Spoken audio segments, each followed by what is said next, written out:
Okay. Yeah. And even I think it was the final week of March, if I'm not mistaken. Yeah, final week of March, so like the 24th of March, whatever it was, 24th of March, high of the week, Wednesday, melted. Right, 1st of April again, right, we had a meltdown. So both of these Wednesdays we melted. So when I got to last week on Wednesday, I kind of betted the same thing, right? The other thing, which I don't speak about as much, but I need to, the weekly opening price. Now, Isaiah, I'm going to ask you a question. This is for Isaiah, right? When we're above the weekly opening price, do we look for longs or shorts? I'm thinking that I guess it depends if you think that trend's going to continue, if you're mean reversion oriented. But I would imagine you'd only be looking for long entries because it's already above weekly open. Yeah, so it's actually the opposite. So typically what we're doing is with other areas of the strategy, right? When price is above the weekly opening price, we typically look for, I say typically, it's a confirmation to go short. Now the reason why is because of this, right? Because let me get this weekly opening candle out. So this is the weekly opening price.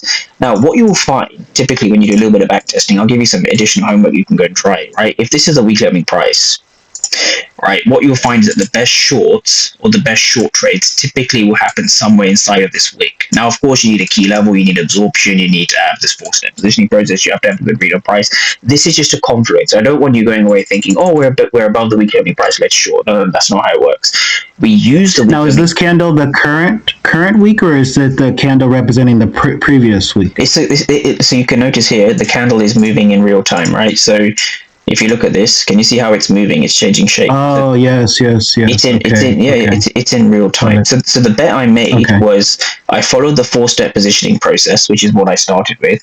I then started identifying the last few Wednesdays. This is Wednesday the 8th, Wednesday the 1st, Wednesday the 25th, and I think the previous Wednesday did something. There you go. Even the previous Wednesday did something, right? Notice how we had the melt off on Wednesday, melt off on Wednesday, melt off on Wednesday.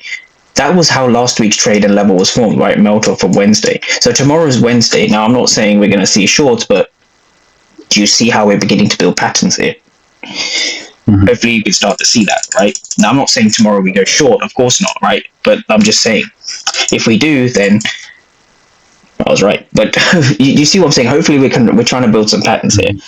Now, once you've done that, let's now go to the actual. So here's where the order flow really kicks in. So this is our level. So the level doesn't take that long to find. We want to now focus on the price action inside of that level. So here, here, and here. Now, I'm gonna throw it. I'm just gonna, before we go into the actual order flow, I'm gonna break down the framework or how you want to be looking at this strategically.